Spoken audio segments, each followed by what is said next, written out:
Communication is just more than words. It's actually just power. Some of the things on this podcast will talk about heavy topics that we hope to communicate clearly about. Communication to me is when you talk to others. Communication helps us build relationships. Stay tuned of the Nightly Podcast. Make sure you tune in to our podcast, the Nightly Podcast.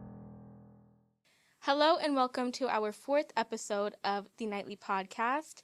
Today I have with me Jason Stavrianidis from Venus Jewelers. I got the last name right? You said it perfectly. I'm very proud of you. I said it right. Fantastic.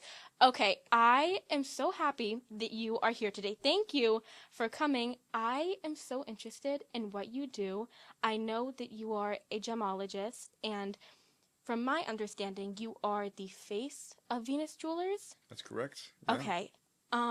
So I know that Venus Jewelers is extensively advertised as a top-rated jeweler in the tri-state area, and you are a fifth-generation family-run business. Can you tell me how this happened, a little bit of the history of Venus Jewelers? Absolutely. I mean, first off, I just want to say thank you for having me. It's great to come and see what, the New Road School is about and to be here. You guys have a beautiful setup, doing a great thing for the community, for the kids here. And shout out to Mr. Chapman for having me and for inviting me. The history of Venus Jewelers and how it came about. So my family is originally from Greece, hence the very complicated Greek last name. And my grandfather emigrated to the U.S. back in the 1960s, where they first landed into Astoria, Queens, New York. And they opened the first Venus Jewelers alongside my late grandmother. And that's where they first started. And then after a few years, they decided to relocate to Somerset, New Jersey. And in 1979, my grandfather opened Venus Jewelers in Somerset, New Jersey. So we've been in the same strip mall, in the same shopping plaza, Rutgers Plaza in Somerset, New Jersey for 46 years and counting. Wow. Oh wow! So you've been in the mall this whole time? Since 1979, we've been in that strip mall since the beginning of time. Wow! And could you tell me what makes Venus Jewelers different from the many other jewelers in the tri-state area? Absolutely. I mean, first off, you talked about it, the tri-state area. We're actually the highest rated jewelry store in the tri-state area. So all of New Jersey, New York, and Pennsylvania, we have almost 5,000 five-star reviews on Google. So we're the highest rated jewelry store in the tri-state area. And what makes us different from all the other stores is a couple things. Number one, our legacy. We've been around we're a fifth generation family-owned jewelry store. So to be able to say that, it carries a lot of pride and it's a lot of responsibility. And we take pride in what we do. It's not just a job for us. We day in and day out, we consistently give a very high level of customer service to our clients. We make our clients feel like they're at home. I'm not sure if you've been to any jewelry stores, but oftentimes when you walk into a jewelry store, some emotions you might feel. Usually it's a very intimidating atmosphere. You feel uncomfortable. You feel like you're being sized up. It's a very intimidating atmosphere. Even I myself, when I go to jewelry stores at the mall or, when I walk in, I don't feel very comfortable. And we wanted to totally steer away from that and create an environment where our clients can come in and they feel like they're at home. We have a very nice lounge, a coffee bar. We treat our guests like, when you have guests come to your house, you meet them at the front door. You have them come inside, you take their jacket, you hang it up, you walk them in, you give them a tour of your house, you offer them water, coffee, tea, so we do the same thing. We make people feel like they're in their own home, where they're very comfortable. We educate them, we sit there and we guide them to give them the best experience. That way, when they walk out the front door, they're like, wow, like what was that? That was an incredible experience. And we just... the word that comes to mind is to be memorable. I love that. That is definitely very special, a very special experience. And I was very surprised to hear that you are always in the store, because I do go into other jewelry stores and I always get somebody different each time. So that's great that you're there to greet your customers. Absolutely. What aspect of Venus Jewelers has had the most aspect in growing the business, would you say? I would say the biggest impact has been, number one, what I just discussed, delivering that high level Yes. customer experience. We also, all of our staff, they're trusted experts in their field. We don't just hire anyone for the job. We require certain credentials. We're constantly training our staff, offering training programs, recertification programs. That way they're always staying up to date. And, almost everything's done in-house at Venus. So, you have from watch repairs to jewelry repairs to engagement rings. We have people who have been doing this for years. They know what they're talking about. They are experts in the industry. Oftentimes you go to other jewelry stores, and we hear too from clients who go elsewhere. And the people who, who work there, they're just hired, to fill a job or to fill a role. They don't necessarily carry the credentials or the knowledge or the industry experience to speak, to speak with authority and confidence and know what they're talking about. And also our marketing. We know that when we get people to walk in, we're going to do our job. So, these last few years with social media, I'm sure you've heard of this thing called Instagram, Yes. Facebook, all these TikTok. So just being able to get our names out there, look for ways to continue to build brand awareness, brand recognition, and to drive new foot traffic, new inquiries, to consistently be reaching new people through different avenues of social media and marketing. Well, you definitely reached me, and you definitely will be seeing me soon because I need a new chain for this necklace. I went to Absolutely. this one place to get my other necklace fixed, and they wrapped wire around it to connect my cross to the rest of the chain, but they left a piece of the wire out, and it was like scratching against my skin. Yeah, bring it Not by. a We'll good take care of it. experience. And I wanted to ask, do you work alongside other family members inside of the store, or? Yeah, great question. So my father and I work hand in hand. We are really, if you want to call it, Nice. yeah. So my grandfather started it. He's long passed, over 15 years, and my father and I are the owners. We work alongside each other, and we also have team members who've been with us for a very long time. Igor, our general manager, who's been with the company for 43 years.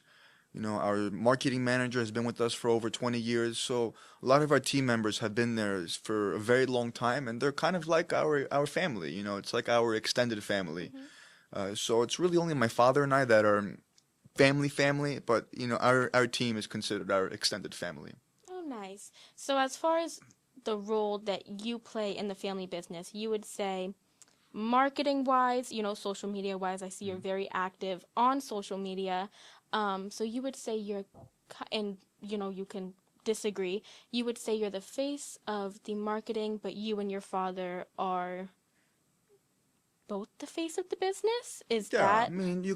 we're both the face. Now with our, I'm the new generation of the business. So with this new generation, I would say I'm more so the face because, I'm doing all the commercials. My dad's not really involved in he kind of just sits on the sidelines and cheers and, helps, guide the boat. And I'm the one, down in the engine room throwing the coal to make the engine go. So, I would say I'm more so the face when it comes to the marketing side, the commercials, the marketing. But we still work hand in hand, and I wouldn't be here today without my father. So And is he also a gemologist? he is, yes. Okay, and Yeah. for those that don't know, could you tell me what is a gemologist and Absolutely. what do they do? Yeah. So gemologist is someone who's able to identify, value, and grade a gemstone. So basically, I would come to you with this little gemstone, and I would say, here, I can give this to you, and you using certain gemological equipment, you're able to grade it based on its color, its refractive index, its if it has fluorescence, the specific gravity, all these different things that you need to come up with for gradings to be able to identify the gemstone and then be able to put a value on it. So, you give me a gemstone, I can use the equipment, grade it, and say, hey, this is an amethyst. You know, it's commercial quality amethyst. It has a value of about $500 or $200. So it's someone who's able to identify, value, and grade gemstones to, you know, to then come up with mostly their value. Okay, and again, for those that don't know, could you tell me what a gemstone is? Yeah, so a gemstone is a mineral, a rock, or some type of organic material that is cherished by the public based on its value and its beauty. So a mineral would be things like diamonds, sapphires, rubies, emeralds. A rock would be things like an obsidian rock, and organic materials are, you know, living organic materials, things like pearls, which come from oysters, and these are all, you know, either come from Mother Nature or, you know, mostly from Mother Nature, and then are cherished by others based on their overall beauty, their rarity, their value. Okay, now we're gonna dive into probably one of my favorite subjects, I guess you could call it, lab-grown diamonds. Yes. What is what is that? How do you grow a diamond in a lab? I tried to watch a video on it. Yeah, no, I didn't get it at all. So let's talk about what is a lab-grown diamond. A lab-grown diamond is basically identical to a natural diamond. The biggest difference is the origin. You know, so lab-grown diamonds are chemically, optically, physically identical to their counterpart, which is an earth-grown diamond. The difference is the origin, right? So an earth-grown diamond comes from Mother Nature. It comes from thousands, tens of thousands of feet below the Earth's surface, and takes millions, if not billions of years for it to make its way up to the surface, while a lab-grown diamond is made in a lab by man. So there's that origin difference, and then the biggest difference is the value. Because natural diamonds come from Mother Nature, there's some element of rarity, and you can't alter Mother Nature nor that rarity. There is some value. Lab-grown diamonds have zero value. So, you know, it allows you to get so much more because they're significantly less expensive, but they have zero value. And so the way a lab-grown diamond is made, it's actually quite interesting because lab-grown diamonds are real diamonds. You know, they take a slice of a little natural diamond seed, and one of the, you know, most popular processes they use is they place that diamond seed in a big gas chamber, and they'll expose it to different gases, and they'll mimic the same process that a natural diamond is formed under, which is, you know what it is? Oh, no. So natural diamonds are formed under extreme heat and pressure. Oh, I was gonna say pressure. I was Yes. gonna say pressure. Heat Yep. didn't come to mind. So high pressure, high heat, and those carbon crystals form into diamonds that make their way to the Earth's surface. Lab-grown diamonds made the same way. They use that diamond seed, they expose it to different gases, high pressure, high temperature, and the carbon grows on top of the diamond seed, and it forms into lab-grown diamonds. So that's why they're chemically, physically, optically identical to natural diamonds. They even test positive with diamond testers because they are real diamonds. Okay, so a diamond is a gemstone. A gemstone comes from Mother Nature. Would a lab-grown diamond still be considered a gemstone? Absolutely, yes. Yes. Anything lab-grown is still considered a gemstone because it's still, there's some element of the original, you know, either the traces from some type of mineral or carbon crystal. They are considered gemstones. They're just man-made gemstones. Okay. And is it true that diamonds are losing their value? I see a lot of, I don't want to say controversy, but a lot of people, you know, just leave it at agree to disagree. Yeah, definitely. So throughout the last few years, you could definitely say that lab-grown diamonds have been losing their value. And one of the biggest reasons to this is, well, let's talk about it. Economics 101, supply and demand, right? When there's high demand for something and low supply, prices go up. And the same is true, you know, when there's a high supply but a low demand, prices go down. And the last few years, because the demand has been drifting towards lab-grown diamonds, and a lot of people are buying lab-grown diamonds for engagement rings, for jewelry, for whatever purposes, that has caused the demand for natural diamonds to go down, thus bringing the pricing down as well. So definitely you could say the last few years that the prices have gone down for natural diamonds because of the supply and demand. Okay, that's fair. That sounds about right. Okay, and are there any other gemstones that can be grown in a lab? Yeah, I mean, just about every gemstone can be grown in a lab. There's sapphires, rubies, emeralds. Even there's cultured things where there's some element of human intervention, like pearls, for example, which is an organic material. They can intervene. A human can intervene and can alter the process and the formation of that pearl, and it's not considered a cultured pearl. So yeah, absolutely. There's just about every gemstone can be made synthetic. And opal, is that a gemstone? Opal as well. Yep. That's one There's of my synthetic favorites. opal. Opal is one of the most beautiful gemstones. It has these flashes of fire, this play of colors called fire, and that's also another beautiful gem. And what is your favorite gemstone? If you had to pick one. So I'm not going to be cliche and say diamond. Okay. I'm going to go with, there's a gemstone called zircon. It's a greenish blue color, and it's actually one of the oldest minerals on the planet. And it's, in my opinion, one of the most beautiful gemstones. It has so much sparkle. It has, you could say, just about the same amount of sparkle of a diamond. So a lot of brilliance. And the color is just incredible. So I love diamonds. I love the way that diamonds sparkle. But my favorite color is also blue. So taking some blue and the sparkle of a diamond, put it together, you get the zircon. I know my birthstone is blue. Now, correct me if I'm wrong, but a birthstone is a gemstone associated with somebody's birth month. Are Correct. birthstones something that you sell a lot of? Because I see Every day. those. Yeah, Yeah. absolutely, every day. Birthstones are great. It's a way to celebrate special occasions. They also are very sentimental and meaningful. So, people use birthstones for presents for themselves, for gifts for themselves, gifts for loved ones.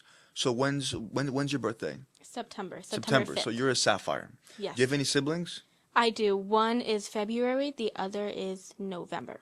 Okay, so citrine and garnet, I believe. Okay, right so- off the top of your head, you are good. So if you, let's say you have a parent, if you have a parent in your life, a father, mother. Both. Okay, so what's your mother's? She is November with my brother, and then So my citrine. dad is September with me. Okay, so sapphire. So let's say your mother is celebrating a big birthday. It's her 50th, 60th birthday. And you want to get her, you and your siblings want to team up and get her something very meaningful. You can go and you can select all your birthstones. So sapphire, citrine, and garnet, the three stones. And you could take them and create a pendant out of them. That way, you can give something to her where, you can take all of you guys' birthstones and have it bonded into the same piece, something that she can wear every day and it's close to her heart to remind her of the love that you guys share for your family and for her. Now, is that something that you guys do at Venus Jewelers? Absolutely. Oh, nice. Very nice. Yeah, I know my grandma, she does have a necklace, and there's little angels, and all of the angels cause she has 4 sons, so all of the gemstones in the angels align with their birth months. See, So, there you go. Yeah, uh-huh. that's exactly it. And what is your birthstone? So my birthday's in April, so I'm a diamond. Okay. So my birthstone's a diamond. Yes. Alrighty. And okay, this is one of my favorite questions. I know I see a lot of birthstones in earrings, and I know you just said that you could put birthstones in necklaces, but are there any other pieces of jewelry that you can put a birthstone in? Absolutely. Just about any type of jewelry, rings, pendant, necklaces, bracelets, anklets, toe rings, whatever you can think of, that's any type of jewelry, you can incorporate an element of a birthstone in it. So Now, I know you're a watch guy. Can you put a birthstone in a watch? I mean, you could. You're going to either have to drill the watch or, most of the time you would have to drill the watch to be able to set it in there. But definitely, yeah, there's people who put, bezels. You can put a bezel of birthstones or diamonds, or in the dial, you can change the dial. So definitely you can, incorporate birthstones in Oh, watches very as cool. well. That is Yeah. really cool. Okay, can you explain the concept of offering custom-made jewelry? So when somebody orders a piece of custom jewelry, how is that special piece, how is that created? What is that process like? Yeah, so we have a very refined process at Venus Jewelers, and it's a process that very few jewelry stores, close to none, have. And it's the ability to do everything in-house. So someone first comes in with an idea, we sit down with them, we talk, we discuss, what they're looking for, discuss their vision, kind of be hands-on in the process.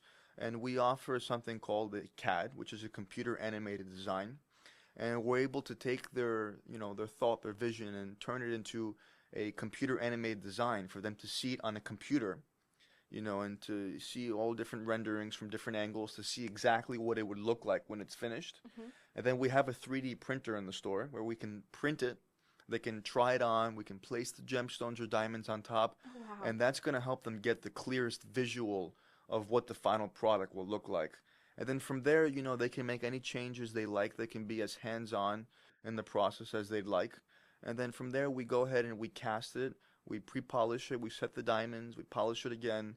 So it's a full process that's done all in-house. We allow the clients to be, involved. That way, they can be totally hands-on. They're part of the experience, and they can get exactly what they want. We help, bring their vision and turn it into reality.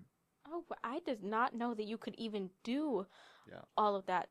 And you said that's special to or unique to Venus Jewelers. Not many people. Not many stores do that entire process in-house. Very few do that entire process. They either, have someone who does CADs in India or, somewhere else. They, call them up and have them do it. Then they get the CAD, they print it somewhere else, they cast it somewhere else. So we do just about everything is done in-house. So it's, again, a process that very few jewelry stores have. And what piece of jewelry is most ordered custom piece of jewelry? Okay, yeah. So one of our specialties is engagement rings. We're New Jersey's #1 bridal destination. So engagement rings is something that we live and breathe. Engagement rings. We help couples all across the state, country, and quite frankly the world. Because we have clients outside of the U.S.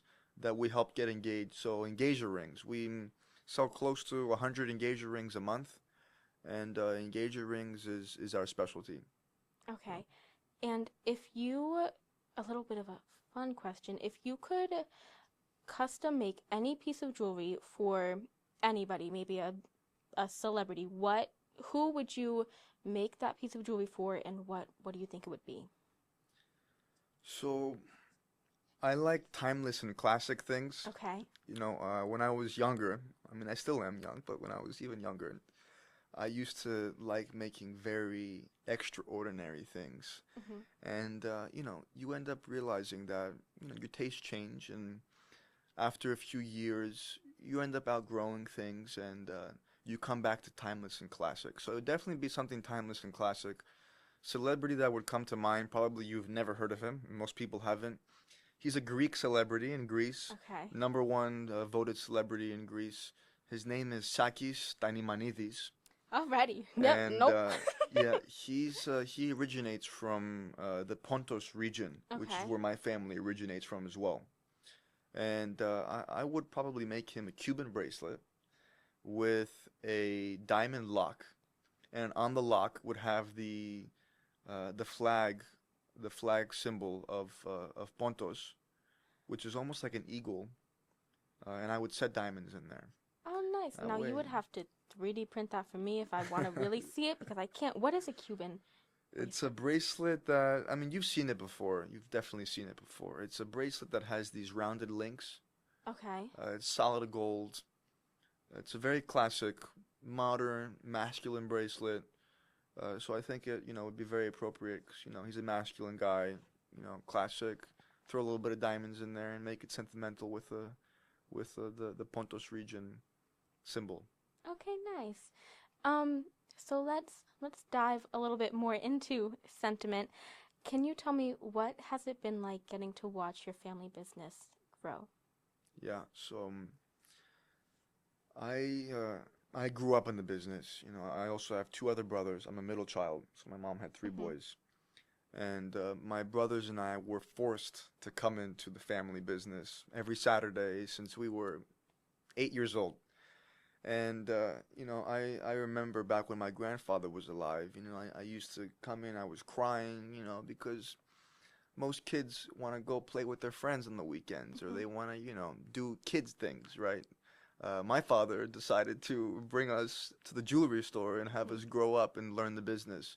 You know, and I remember one day I was sitting on my grandfather's lap. You know, I must have been 8 years old or something. I was crying, you know, and, you know, he comforts me and he's like, "Why are you crying so much?" And I'm like, "You know, I don't want to be here. You know, I want to be playing soccer, you know." And he's like, "Well, you know, one day this might be your work. You know, one day this might be where you come to work. You might be here more than your own house." And, you know, now many years later, you know, I spend more time at Venus Jewelers than I do with my own family, you know, at my own house. And seeing the business evolve, you know, through my grandfather's vision and my father's vision has been, it's been very inspirational.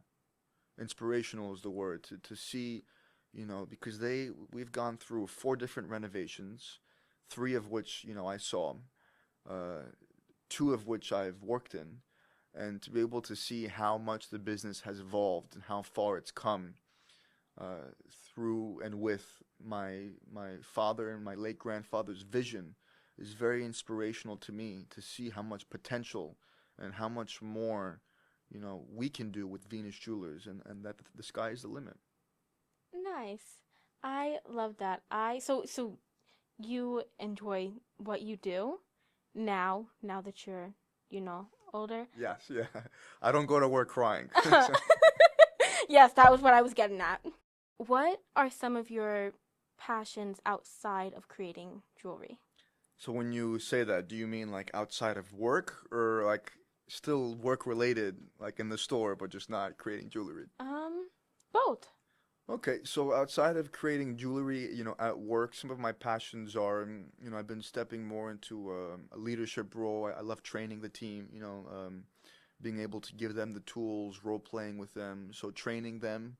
My biggest passion is working with people, you know, from all different aspects, from the employees to the clients, you know, being able to make a difference in someone's life and, you know, be able to help them and make them feel good, make them feel happy is something that makes me feel good, makes me feel happy. So definitely working with people, those are my 2 biggest passions. And then outside of work, I'm a huge health nut, so I love going to the gym. I go to, you know, I wake up 5:30 every morning, go to the gym. So I love working out, and I love to read books. So yeah, I'm a pretty boring guy. I wouldn't say that. I would say that, you know, a lot of what you do is your business. For sure. And that's great. And you Yeah. enjoy it. So that's really good. Absolutely. Yeah. Well, thank you for joining us Thank on you for having the me. Nightly Podcast. And thank you for tuning in. Make sure you tune in to the next one. Yay. Nice job. Perfect. Thank you.